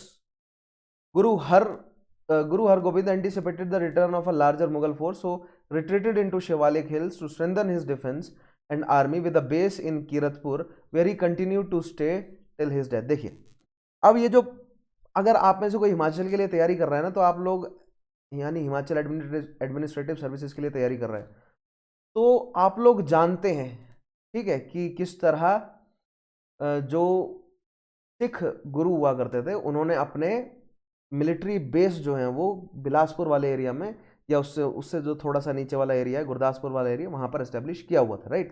Kiratpur में एस्टेब्लिश किया हुआ था। तो जब भी उन्हें समस्या होती थी वो हिली एरिया में, सिरमौर हो गया, ठीक है, और आगे जो है वो एंटर कर जाते थे, क्योंकि मुगलिया आर्मी जो है वो ग्राउंड में खुले मैदान में लड़ने के आदी थे। पहाड़ों में जाने में जो उनको समस्या हो जाती थी, और संकरी घाटियों में संख्या का कोई मतलब नहीं रह जाता है, तो वहां पर उनको हराना आसान हो जाता है, राइट। सो एक संकरी घाटियां जो है वो बहुत अच्छे डिफेंस का काम करती हैं, इसलिए जो सिख रूलर्स हैं या पहाड़ी शासक भी हैं संकरी घाटियों में ऊपर चले जाते हैं और अपने आप को प्रोटेक्टेड रखते हैं अपनी टेरेन की वजह से, ठीक है। सो इस वजह से सिख भी जो है वो प्रोटेक्टेड रहे। तो सिखों का कॉन्फ्लिक्ट तो चलता ही रहा। फिर एक बार शुरू हो गया ना, गुरु अर्जन दास जी को मारा गया, उसके बाद तो सिखों का कॉन्फ्लिक्ट मुगल्स के साथ चलता ही रहा। गुरु गोबिंद सिंह का रिलेशन जो है फिर वो बहादुर शाह पहले के साथ थोड़ा अच्छा हुआ, लेकिन फिर बंदा बहादुर ने फिर से कॉन्फ्लिक्ट खड़ा कर दिया। तो सिखों का इतिहास मैं अलग से करवाऊंगा, तो वहां पर आपको सारी चीजें समझ आ जाएंगी, ठीक है। नेक्स्ट पॉइंट देखिए, तो सिखों के साथ कॉन्फ्लिक्ट है किसका, शाहजहां का। अगला कॉन्फ्लिक्ट है पुर्तगालियों के साथ, ठीक है, सप्रेशन ऑफ पोर्तुगीज 1631 1632। अब यहां पर ना शाहजहां की बेगम की हो गई मृत्यु, और शाहजहां उससे बहुत ज्यादा गुस्से में, मतलब टूट गया बिल्कुल शाहजहां, राइट। अब पुर्तगाली जो है वो बहुत समय से शाहजहां को परेशान कर रहे थे। क्यों? क्योंकि पुर्तगालियों की जो ब्लू वाटर पॉलिसी थी वो फुल इफेक्ट में थी, और एक साइड अंग्रेजों के साथ ट्रेड करने का अच्छा प्रोस्पेक्ट नजर आ रहा था, ठीक है। तो जो मुगलिया शासक हैं, जहांगीर से ही उन्होंने अंग्रेजों को यानी कि इंग्लिश को फेवर करना शुरू कर दिया। इससे पुर्तगाली भड़क गए कि यार तुम उनको क्यों कर रहे हो, तुम हमें फेवर करके रखो, ठीक है। और ऑब्वियसली जहांगीर को और फिर शाहजहां को अंग्रेजों ने बहुत गिफ्ट्स दिए, बहुत ब्राइब दी, तो अंग्रेजों का रुझान जो है वो, सॉरी, मुगलों का रुझान अंग्रेजों की तरफ नेचुरल हो ही गया। क्योंकि पुर्तगाली अकबर के समय से धमकाते आ रहे थे इन्हें, ठीक है। पुर्तगाली बहुत मीठा मीठा बोलते थे कि देखो जमीन पर तो तुम जीत जाओगे, लेकिन अरब में ट्रेड तो तुम्हें समंदर से ही करना है, और समंदर में हमारी शिप्स हैं बड़ी, तो तुम्हें ट्रेड नहीं करने देंगे हम अच्छे से, ठीक है। तो अकबर ये बात जानता था, तो उसने पुर्तगालियों को कंसिलिएट करने के लिए पुर्तगाली जेसुइट्स को अपने साथ बिठाया होता था हमेशा, ठीक है। मतलब जो उसने क्या बोलते हैं उसको, इबादत खाना बनाया हुआ था, वहां पर जेसुइट्स को बिठाया होता था। यही सेम चीज जहांगीर को नहीं समझ आई। जहांगीर ने अंग्रेजों को बुला लिया अपने साथ, और अंग्रेजों को अच्छा, इनफैक्ट जहांगीर ने हॉकिंस को आगरा बिठाया हुआ है, आगरा में जागीर दे दी, और उससे कन्वर्जेट कर रहा है फारसी में, क्योंकि हॉकिंस जो है फारसी भाषा जानता था, और वो अंग्रेजों के बारे में सीख रहा है उससे। और हॉकिंस जो है उसको गिफ्ट दिला रहा है बाहर से, जहां जहां तक मतलब अंग्रेजों का ट्रेड फैला हुआ है वहां वहां से गिफ्ट्स ला कर दे रहा है। Same goes for Thomas Roe ने भी जो है वो जगह जगह के गिफ्ट्स मुगल्स को आकर ला कर दिए, उनको जानकारी दी कि भैया अमेरिका भी कोई चीज़ है, ठीक है, हमने चाइना तक जो है वो ट्रेड किया, मतलब समझ रहे हैं। तो एक तरह से डिप्लोमेसी में पुर्तगालियों से ज़्यादा तेज थे अंग्रेज। तो उन्होंने उन्होंने जो लेटर मुगल्स, मतलब नॉट लेटर मुगल्स, लेकिन अकबर के बाद के जो मुगल्स हैं उनको अपने साथ जोड़ लिया। अकबर होता तो दोनों को अपने साथ जोड़कर रखता। ऐसे में पुर्तगाली गए भड़क, और पुर्तगालियों ने कई बार जो है वो शिप्स कंट्रोल करने की कोशिश की, शिप्स को मतलब हाईजैक किया, लूटा मुगलों की शिप्स को। अब ये लगातार होता जा रहा था, और शाहजहां इससे भड़क कर अब 1631 में शाहजहां ने फिर ऑर्डर्स दे दिए अपने गवर्नर को कि पकड़ो इनको, ठीक है, पुर्तगालियों को अब मारते हैं। क्यों? क्योंकि उसकी वाइफ मर गई थी। एक कारण ये दिया जाता है कि ही वॉज इन एग्नी, उसकी वाइफ मर गई थी, वो बहुत परेशान था और गुस्से में था, और मतलब अपना एंगर जो है वो निकालना चाहता था, तो पुर्तगालियों पर निकाला उसने, ठीक है। तो एक पॉइंट ये भी है, पूरी तरह नहीं माना जा सकता, लेकिन जस्ट मैं आपको बता रहा हूं, ठीक है। The Portuguese were long settled in eastern part of Bengal, ठीक है, बंगाल में पुर्तगाली सेट है, आगे दिखाऊंगा कहां कहां पर। Hooghly was the most important centre of Portuguese trade. They often captured, हाँ एक काम कर रहे थे पुर्तगाली बहुत बड़े लेवल पर, मैंने बोला ना, पोप के साफ साफ ऑर्डर्स थे कि हमें इतने कन्वर्जन्स चाहिए। सदर्न अमेरिका में दबाकर कन्वर्जन हुए, इंडिया में भी कन्वर्जन करने की, जबरदस्ती कन्वर्जन करने की कोशिश करी। इनफैक्ट जिसवाइट्स को तो ये लगता था कि अकबर कन्वर्ट हो जाएगा, लेकिन अकबर उनको बांध कर रख रहा था अपने साथ। बाद में जिसवाइट्स को भी समझ आ गया कि ये तो यार पॉलिटिकली खेल रहा है हमारे साथ, ठीक है, कन्वर्ट तो होना नहीं इसने। क्या कर रहे थे जो क्या बोलते हैं पुर्तगाली, क्या कर रहे थे, एक बहुत गलत हरकत कर रहे थे इंडिया में, कि बंगाल में जितने भी, क्योंकि बंगाल से ना देखिए देह व्यापार से लेकर चाइल्ड ट्रैफिकिंग का बिजनेस बंगाल से बहुत पुराना है, राइट। नॉट जस्ट ट्रैफिकिंग, लेकिन बच्चों को गांव गांव जाकर अगवा किया जाता है। बंगाल और गुजराती है ना, दो पॉइंट्स है जो, जहां से एक साइड अरब और एक साइड साउथ ईस्ट एशिया, ठीक है। तो साउथ ईस्ट एशिया से भी कई स्लेव आया करते थे, बंगाल और गुजरात भी, ठीक है। तो भारत के स्लेव गुजरात से बाहर बेचे भी जाते थे, और बाहर से स्लेव लाकर गुजरात में भी बेचे जाते थे। Same goes for Bengal, Bengal से स्लेव बाहर बेचे भी जाते थे, और बाहर से लाकर बंगाल में भी स्लेव बेचे जाते थे। तो स्लेव ट्रेडिंग के नॉट जस्ट गुजरात बंगाल के पोर्ट्स, लेकिन southern India, east coast west coast में स्लेव ट्रेडिंग के बहुत सारे पोर्ट्स एक्टिव थे, ठीक है। तो बच्चों को अगवा कर कर बच्चों को ही बेच दिया जाता था, क्योंकि छोटी उम्र से ही आप स्लेव को ट्रेन करेंगे तो आपके लिए वो फायदेमंद रहता था, ठीक है। इनफैक्ट प्रॉपर बाजार लगते थे स्लेव्स के, प्रॉपर बाजार लगते थे स्लेव्स के, ठीक है। तो ऐसे में पुर्तगाली क्या कर रहे थे कि ऑर्फन चिल्ड्रंस को खरीदते थे वो, ठीक है, स्लेव खरीद लेते थे और उनको कन्वर्जन कराते थे। या तो खरीद लेना, या तो गांव गांव जाकर अगवा करके उनको कन्वर्ट करा के, एक मतलब क्रिश्चियन जो है वो एक जनरेशन डेवलप करने की कोशिश कर रहे थे वो, राइट। अब ये बात जब पता चली, हिंदुओं को और मुहम्मदन दोनों को कन्वर्ट करवा रहे थे वो, ठीक है। और हिंदू और मुहम्मदन तो जुड़कर रह रहे हैं जहांगीर शाहजहां के समय में, ठीक है, अकबर की राजपूत पॉलिसी बहुत बेहतरीन तरीके से काम कर रही है। तो यहाँ पर अब सारा प्रेशर आता है शाहजहां पे कि कुछ किया जाए, ठीक है। तो उसने बंगाल के गवर्नर को ऑर्डर किया कि पुर्तगालियों को भगाओ बंगाल से, ठीक है। Hindu and Mohammedan and forcibly converted them to Christianity. अब देखिए, ये पूरा ट्रेड रूट है भारत से पुर्तगालियों का, है ना। देखिए पुर्तगाली क्या कर रहे हैं, दो रास्ते हैं, एक तो रेड सी के रास्ते, थोड़ा सा ज़मीनी रास्तों पे चलोगे और फिर मेडिटेरेनियन के रास्ते जो है वो पुर्तगाल पहुंचा जा सकता है। दूसरा फिर पूरा अफ्रीका को घूमकर जाएंगे और पुर्तगाल जो है वो पहुंच जाएंगे वो, ठीक है। अन्य अन्य पोर्ट्स देखिए, देखिए यहाँ पर पुर्तगालियों की स्ट्रांग होल्ड कहाँ कहाँ रही है, कॉलोनीज कहाँ कहाँ रही है। तो साउथ सदर्न अमेरिका में ब्राज़ील जो है वो पुर्तगालियों का रहा, ठीक है। अफ्रीका में देखिए वेस्ट कोस्ट ईस्ट कोस्ट पुर्तगालियों ने कंट्रोल किए हैं। बहुत सारे छोटे छोटे जो हैं वो पोर्ट जो हैं वो पुर्तगालियों के कंट्रोल में है। और ये है छोटा सा पुर्तगाल। इसने छोटे से पुर्तगाल ने जो है वो इतना गदर मचाया हुआ था, सबसे पहले ही शुरू किया और बहुत कन्वर्जेंस करवाए। इंडिया में पुर्तगाल के इंपॉर्टेंट देखिए टाउन्स कहाँ कहाँ हैं और किस समय एस्टेब्लिश हुए। तो सूरत 1540 से 1612 के बीच में, ठीक है। उसके बाद दमन, दादर, दीव, बसीन, देख रहे हैं आप, नगर हवेली बहुत इंपॉर्टेंट है ये। बॉम्बे, बॉम्बाई था बॉम्बे। उसके अलावा सैलेसिट, चाउल, गोवा, मैंगलोर, कन्नानौर, कैलिकट, उसके अलावा क्या बोलते हैं इसको, कोदुंगलूर, कोचीन, कोलाऊ, ये आपके सारे ईस्ट को वेस्ट कोस्ट हैं। ध्यान रखने हैं ये पुर्तगालियों के। वैसे ये मैप मैं आपको दिखाऊंगा एडवेंट ऑफ यूरोपियंस में भी, वहां पर भी आएगा। उसके अलावा देखिए यहाँ पर थुट्टुकुडी, नागपट्टनम, माइलपुर, पुलिकट, मसूलीपट्टनम और इधर हुगली और चिट्टागोंग, ये इंपॉर्टेंट ट्रेडिंग पोर्ट्स है देखिए। और दोनों जगह, ठीक है, वेस्ट कोस्ट में भी और ईस्ट कोस्ट में भी ट्रेडिंग का बढ़िया बिजनेस चल रहा है।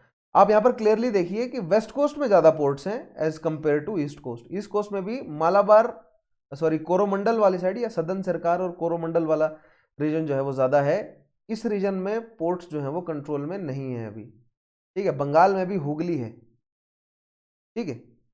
आगे बढ़ते हैं, स्लेव ट्रेड और पायरेसी। अब बंगाल की खाड़ी में इन्होंने पायरेसी मचाई हुई थी बहुत बुरी तरीके से।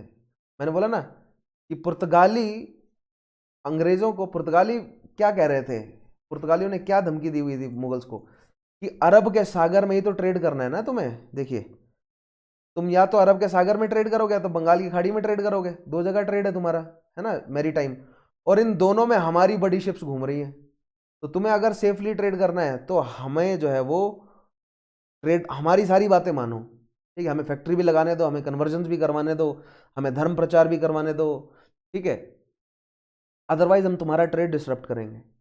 अब मुगलों ने जब अंग्रेजों का फेवर करना, ब्रिटिशर्स का फेवर करना शुरू कर दिया तो पुर्तगालियों ने लूट मार मचानी बढ़ा दी।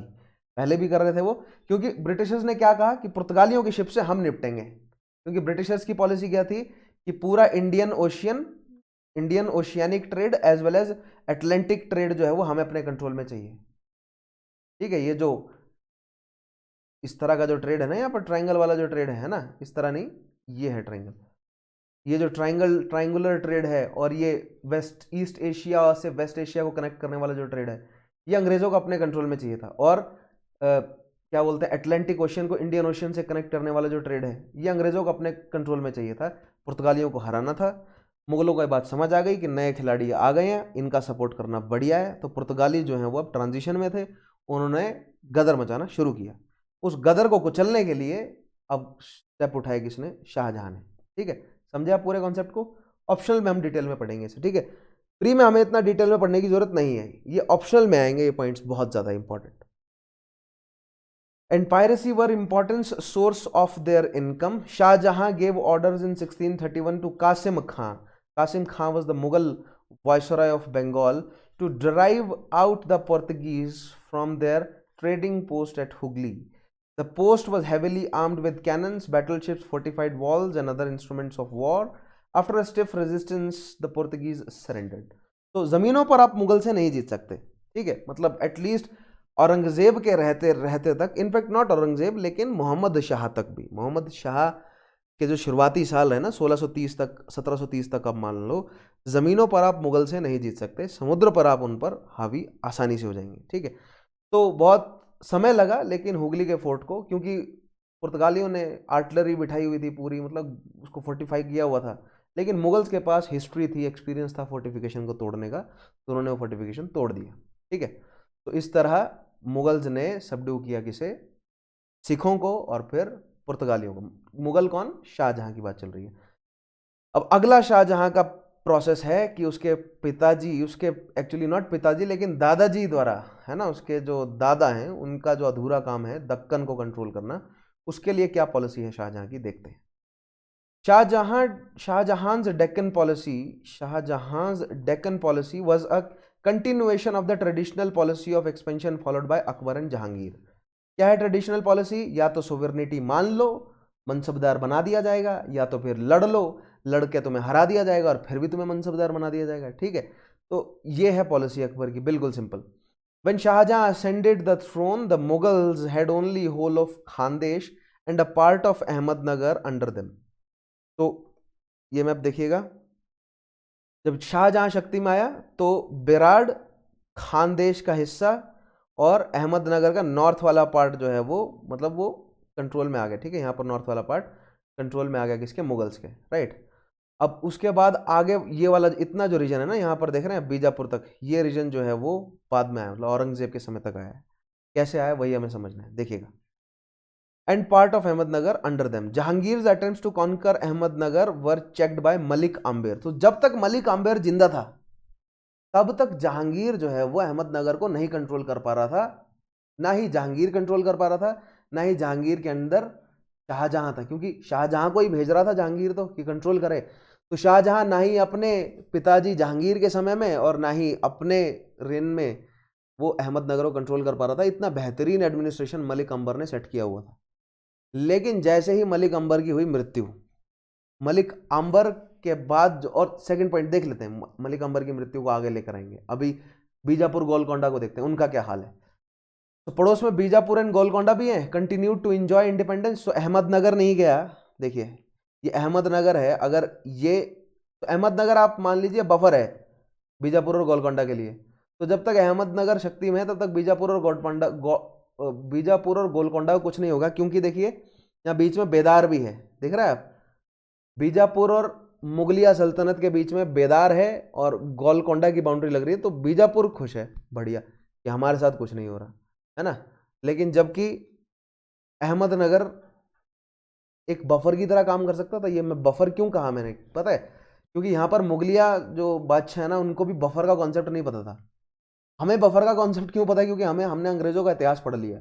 उन्होंने ये बफर का कॉन्सेप्ट बहुत अच्छे से डेवलप किया है।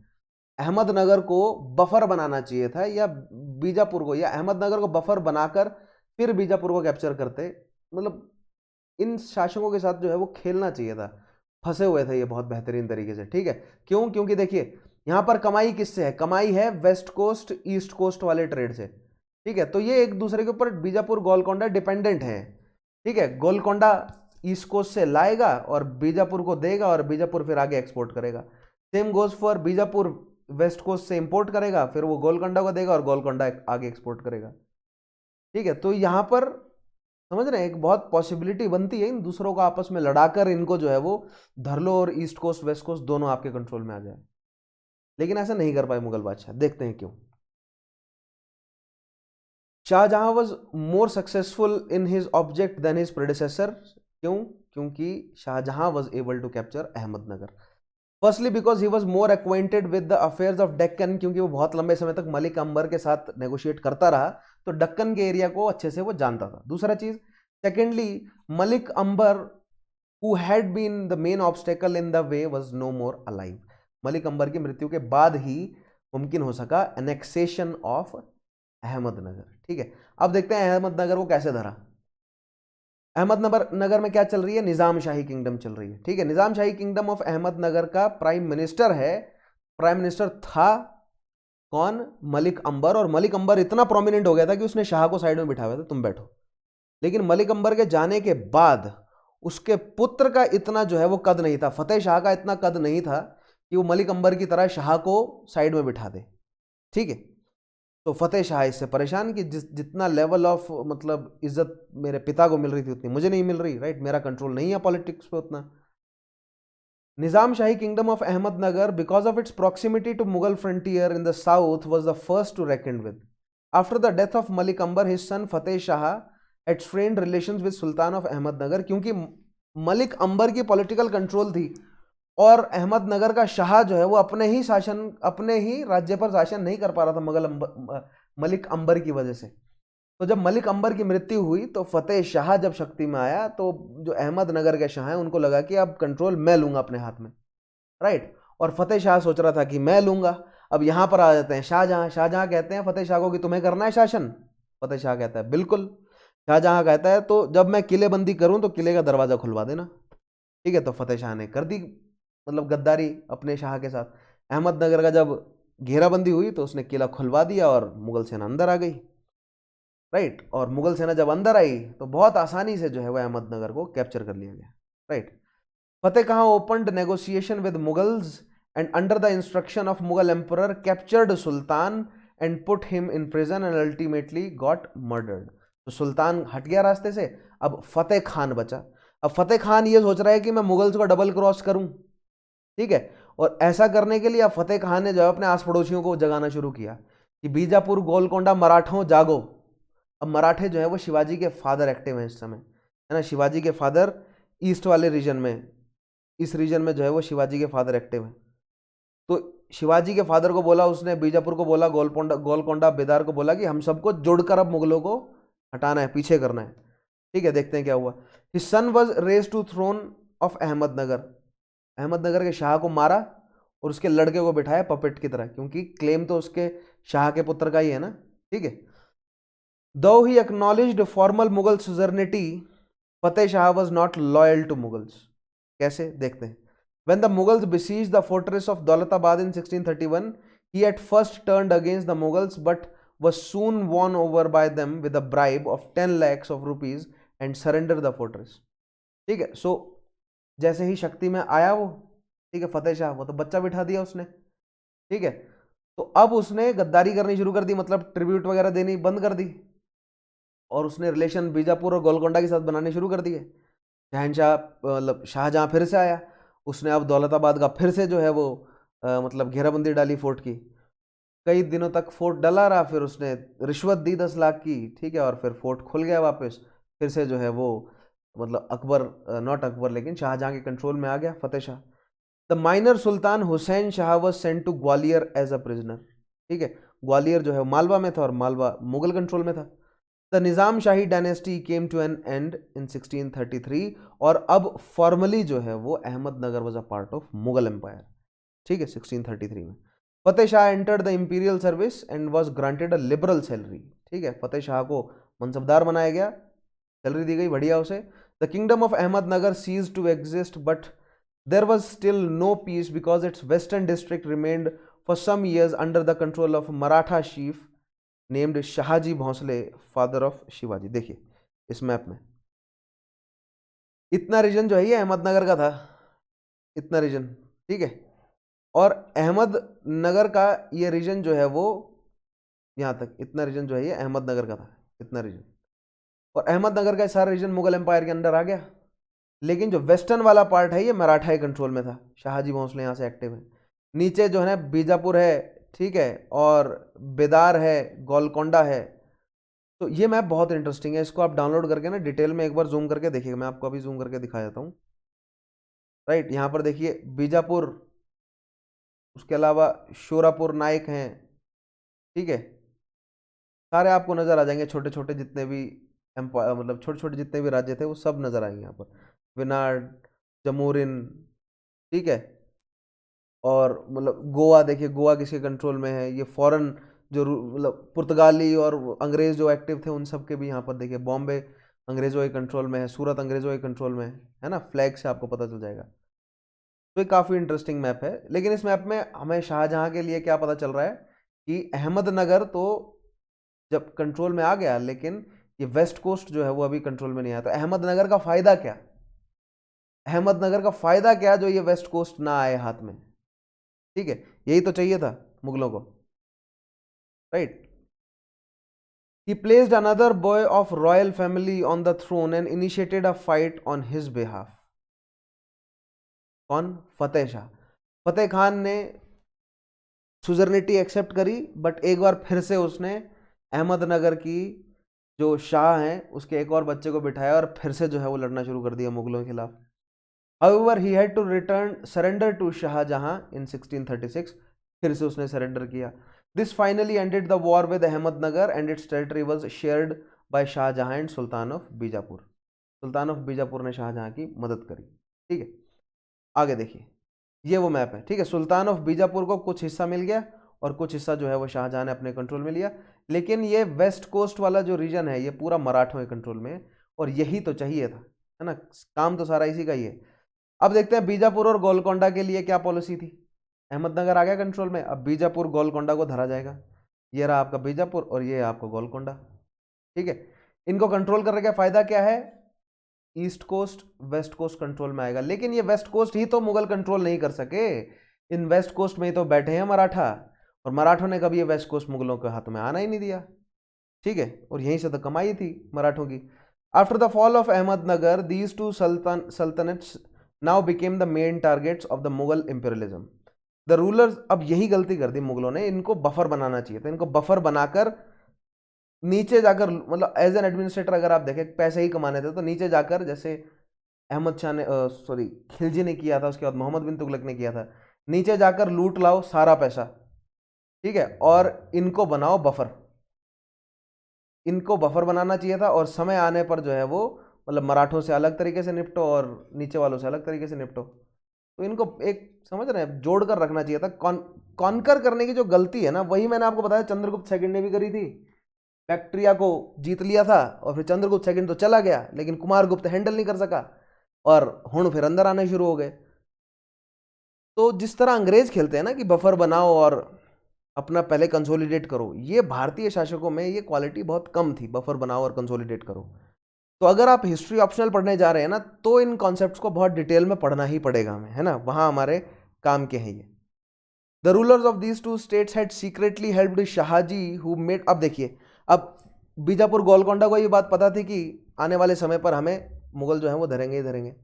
ठीक है, लेकिन शाहजी वॉज स्ट्रांग, तो शाहजी को जो है वो बीजापुर और गोलकोंडा सपोर्ट कर रहे हैं कि जब समय आएगा तो मुगलों के आगे हम शाहजी को खड़े कर देंगे और शाहजी जो है वो मतलब मराठे निपट लेंगे मुगलों से। Who made an attempt to set up Nizam Shah Boy as Sultan of the now defunct kingdom of Ahmednagar। अभी भी देखिए, बीजापुर गोलकोंडा अभी भी अहमदनगर को वापस जो है वो मुगलों से छुड़ाने में, समझ रहे, बीजापुर गोलकोंडा क्या सोच रहा है कि अहमदनगर हमारे और मुगल के बीच में एस्टेब्लिश रहे और हम मराठों का यूज करें ये काम करने में, ताकि हम गुड ग्रेसेस में रहें मुगल्स की समय आने पर। ठीक है, this enraged Shahjahan and he asked both the states to acknowledge his suzerainty and send regular tributes। ठीक है, ये जब शाहजहां को पता चला तो उसने कहा कि देखो मैं आ रहा हूं। शाहजहां निकला आगरा से, शाहजहां पहुंच गया औरंगाबाद तक।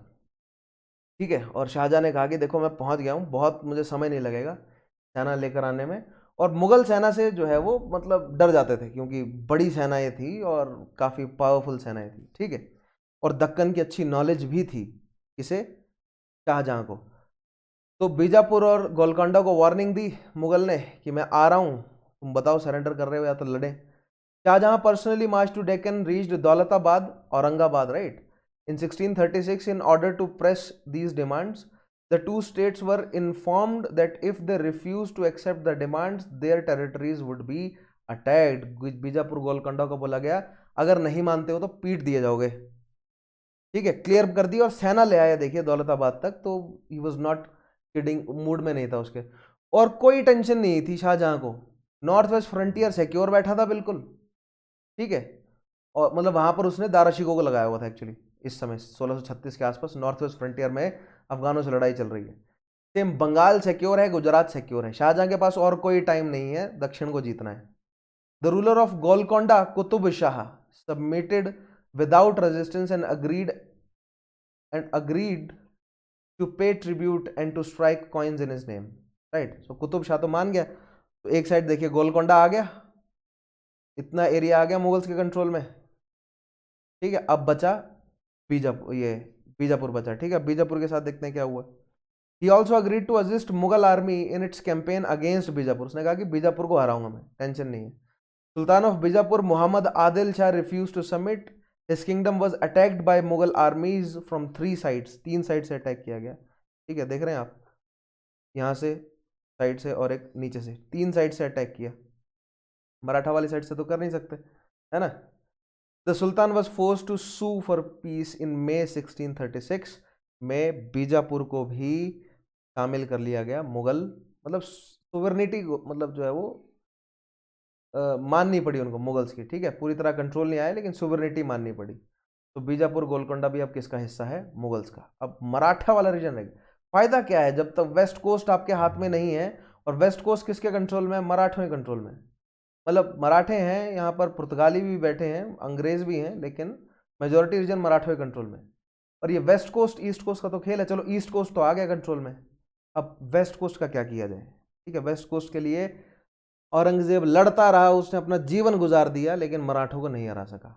ठीक है, आगे बढ़ते हैं। He acknowledged the suzerainty, agreed to pay an indemnity of 20 lakhs of rupees, promised not to attack Golconda which was under imperial protection। तो बीजापुर और गोलकोंडा दोनों से जो है वो क्या करवा लिया? सुजर्निटी एक्सेप्ट करवा ली, वॉर इंडेमनिटी ले ली, जो भी खर्चा हुआ है वॉर में वो पूरा करवा लिया, और आपस में संधि करवा दी कि एक दूसरे पर अटैक नहीं करोगे। ठीक है। He further promised not to assist Shahaji Bhonsle, और सेकंड चीज बोली कि शाहजी भोंसले को असिस्ट नहीं करोगे तुम। ठीक है, क्योंकि अब अगला काम क्या? अगला काम है वेस्ट कोस्ट को कैप्चर करना, यानी मराठों को हराना है। राइट। दस आफ्टर 40 years ऑफ स्ट्राइफ 1595 से 1636 the affairs of Deccan were at last settled. Finally जो है वो दक्कन अब सेटल था, मुगलों के कंट्रोल में था। अब एक आखिरी काम बचा था, मराठों को हटाकर वेस्ट कोस्ट को कंट्रोल में लेकर आना। ठीक है।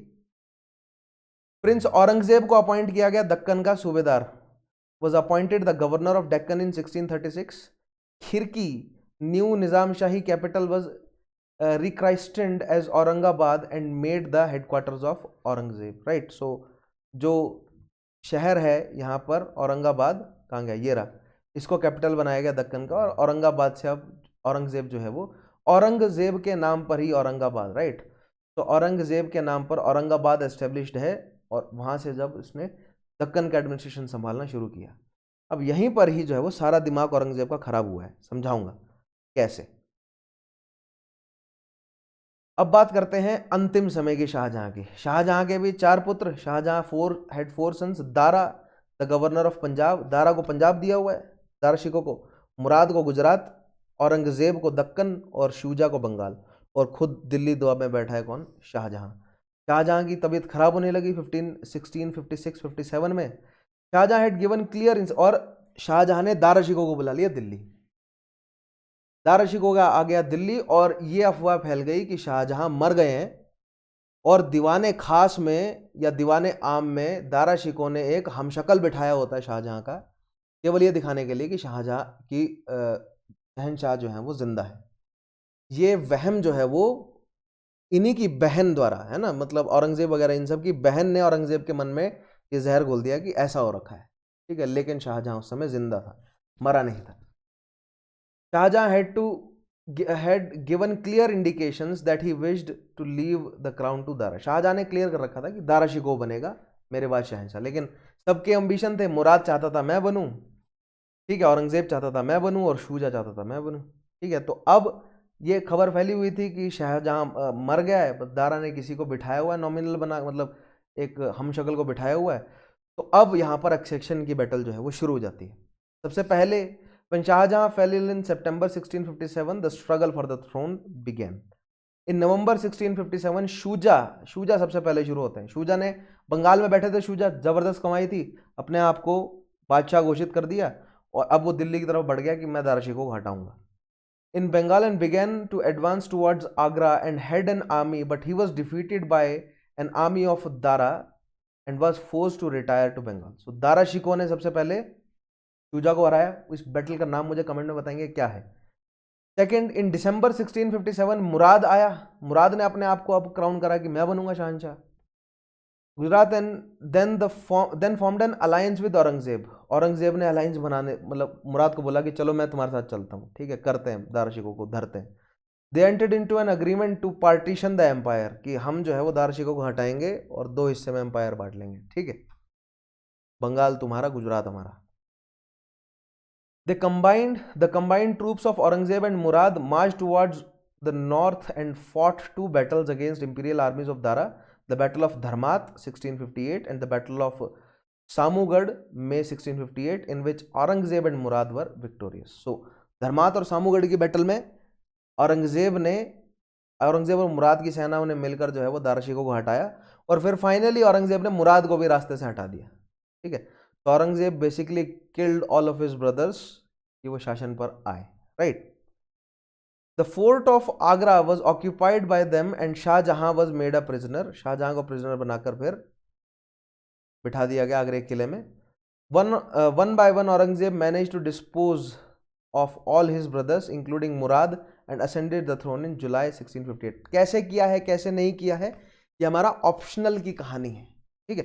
मैंने बोला ना प्री में हमें ऑप्शनल के लिए नहीं पढ़ना है, क्यों पढ़े हम, हमें प्री में जो है वो सोर्सेज ऑफ हिस्ट्री, अभी पॉलिटिकल हिस्ट्री की कहानी चल रही है, ठीक है। प्री में हमें सोर्सेज ऑफ हिस्ट्री पर ध्यान देना है, प्री में हमें टर्मिनोलॉजी क्वेश्चन पर ध्यान देना है, प्री में हमें क्रोनोलॉजी क्वेश्चन पर ध्यान देना है ना, प्री में हमें साइट्स पर ध्यान देना है। इस तरह के सवाल है प्री में, प्रोसेस ऑफ चेंज के क्वेश्चन है, राइट। जिसके लिए प्रीवियस ईयर क्वेश्चन की सीरीज जो है वो कहाँ चल रही है, हमारी स्पेशल क्लासेस में, और मोस्ट इंपॉर्टेंट क्वेश्चंस की सीरीज भी चलेगी स्पेशल क्लासेस में, अभी अगले ही दिन से, कल से ही शुरू हो रही है मोस्ट इंपॉर्टेंट क्वेश्चन की सीरीज, ध्यान रखेंगे आप। अब मुराद जो है वो सबको मारकर, ठीक है, औरंगजेब बैठ गए गद्दी में, आलमगीर 1658 में। अब देखते हैं वो औरंगजेब की कहानी, फिर अगले सेशन में औरंगजेब के एक सेशन में पढ़ाऊंगा, ठीक है। कंट्रीब्यूशंस ऑफ शाहजहां के क्या कंट्रीब्यूशन है, देखिए शाहजहां के कंट्रीब्यूशन है आर्किटेक्चर में। मुगल आर्किटेक्चर अपने जेनिथ पे था शाहजहां के टाइम में, मुगल पेंटिंग अपने जेनिथ पर थी जहांगीर के टाइम में, ठीक है। The reign of Shahjahan is usually considered to have been golden age of Mughal rule. Golden age of Mughal rule कहा जाता है शाहजहां के पीरियड को, क्यों? The 30 years of Shahjahan rule found the empire at its zenith in terms of prosperity. कमाई जो है वो सबसे ज्यादा थी एम्पायर की शाहजहां के टाइम पे, लेकिन जब हम एक्चुअल रिकॉर्ड्स चेक करते हैं ना तो औरंगजेब के टाइम पर ज्यादा कमाई थी, क्योंकि एम्पायर भी बड़ा था औरंगजेब के टाइम पे, ठीक है। On the whole there were years of peace था, क्योंकि शाहजहां के टाइम में कॉन्फ्लिक्ट केवल और केवल नॉर्थ वेस्ट फ्रंटियर में था, उसके अलावा दक्कन वाले एरिया में वो भी बहुत आसानी से जीते हुए, मतलब काफ़ी ज़्यादा स्कर्मिशेस हुई, काफ़ी बड़े लेवल पर बैटल्स नहीं हुई। There was no external threat, ठीक है, कोई एक्सटर्नल थ्रेट नहीं था, पुर्तगालियों का थ्रेट न्यूट्रलाइज कर लिया गया, अंग्रेजों से काफ़ी अच्छा रिलेशन था। India's export trade with western Asia and Europe led to economic prosperity, ठीक है। अंग्रेजों ने जो diplomatic relations Africa, South East Asia, North America, South America में बैठाए हुए थे, भारत को उससे बहुत फायदा हो रहा था। और अंग्रेज, पुर्तगाली, डच, ये सब जो भारत से एक्सपोर्ट कर रहे थे ना, मतलब भारत का तैयार सामान ले जा रहे थे, भारतीय मर्चेंट्स को बहुत मजा आ रहा था उससे, कि बहुत कमाई हो रही थी उनकी, ठीक है, क्योंकि यूरोपियंस को बहुत बढ़िया लग रहे थे भारत की नक्काशी और वो सब चीजें, ठीक है। It was marked by pomp and splendour which was amply attested by brilliant productions in architecture like magnificent Taj Mahal। Taj Mahal में दिखता है पैसा शाहजहां का, जाकर देखिए एक बार ताजमहल, क्या बेहतरीन बनाया हुआ है, ठीक है। आप जब नजदीकी से देखेंगे ना तो आपको दिखेगा क्राफ्ट की, मतलब क्या बोलते हैं, सफाई, और क्राफ्ट की जो है वो मतलब एक्यूरेसी, कि कितना एक्यूरेट बनाया हुआ है, ठीक है। मतलब फिर जितना वो बड़ा है उस हिसाब से देखिएगा, ठीक है। तो एक बार अगर आपने नहीं देखा है ताजमहल तो make sure you visit it. Moti Masjid, Agra fort में मोती मस्जिद जो है वो शाहजहां ने बनवाई, ठीक है, इसमें भी मार्बल लगवाया। दीवाने खास में हीरे जवाहरात जड़वाए गए, दीवाने आम में जो है वो रेलिंग्स लगाई गई गोल्ड की, और उसके अलावा तख्तो तौस बनाया गया, ठीक है। पीकॉक थ्रोन जो है वो रेड फोर्ट में पीकॉक थ्रोन उसने लगवाया, and the grand Jama Masjid में उसने जो है वो मार्बल लगवाया। तो हमें नजर आता है आर्किटेक्चर में पैसा, ठीक है। तो जब मैं आर्ट और आर्किटेक्चर वाला पॉइंट करवाऊंगा ना, और जब हम इंडो इस्लामिक आर्ट पढ़ रहे होंगे, और जब हम जहांगीर की बात कर रहे होंगे, तो वहां पर जहांगीर और शाहजहां की, वहां पर मैं डिटेल में इन सब फोर्ट्स के बारे में, या इन दीवाने आम, दीवाने खास, क्या मटेरियल लगा है, कैसे प्रेशियस स्टोन लगे हैं, कहाँ से मार्बल आया, कौन सा पत्थर कहाँ, वहाँ पढ़ेंगे डिटेल में। और ख़ास तौर पे ये हमारी डिटेल्स GS 1 में और ऑप्शनल में ज़्यादा इंटेंस हो जाएंगी। ठीक है, आगे देखते हैं। It was Shah Jahan who perfected Mughal style of architecture employing various techniques like pietra dura. Pietra dura होता है, मैंने आपको कहा ना कि एक इंस्क्रिप्शन, मतलब खुदाई करके इंस्क्राइब करके उसके अंदर पत्थर को जड़ देना, जैसा कि ताजमहल में आप देखेंगे, वो पिएत्रा ड्यूरा कहलाता है। ठीक है, extensive use of calligraphy, inscribe करना कैलीग्राफी या रिलीफ्स बनाना, मोजाइक्स तैयार करना, पेंटिंग्स वगैरह, ये सब जो है वो हाइट पर था मुगल आर्किटेक्चर। राइट, तो यहाँ पर आज हमारा सेशन खत्म होता है। आज हमने क्या पढ़ा, शाहजहां, जहांगीर और शाहजहां के बारे में। ठीक है, उसके बाद जहांगीर की पॉलिटिकल हिस्ट्री और थोड़ा सा उसके एडमिनिस्ट्रेशन के बारे में, शाहजहां की पॉलिटिकल हिस्ट्री और उसका कंट्रीब्यूशन आर्ट में हमने एक ग्लिम्स लिया बस कि क्या कंट्रीब्यूशन है। कल्चर वाले पार्ट में बहुत डिटेल में कराऊंगा, तसल्ली से, टेंशन ना लो। ठीक है, इस सेशन का PDF कहाँ मिलेगा, चौहान_सर_हिस्ट्री टेलीग्राम चैनल है। और अगर आप मुझे सपोर्ट करना चाहते हैं और 10% डिस्काउंट चाहते हैं तो मेरा कोड यूज करें, चौहान_सर_हिस्ट्री। इस वीडियो को लाइक करें, इस चैनल को सब्सक्राइब नहीं किया तो जरूर कीजिएगा और अपने साथियों से भी करवाइए और ज़्यादा से ज़्यादा शेयर कीजिए मेरे इन वीडियोस को। ठीक है, जो भी आपका पीयरेज है, जो भी आपका सोशल मीडिया प्लेटफॉर्म है, make sure you share it और अपना फीडबैक जरूर प्रोवाइड करें, जैसे भी आप फील करते हैं, लीव सम कमेंट्स। राइट, तो खत्म करते हैं आज इस वीडियो को, मिलता हूं आपसे अगले सेशन में, तब तक के लिए अपना ध्यान रखिएगा, take care, have a nice day.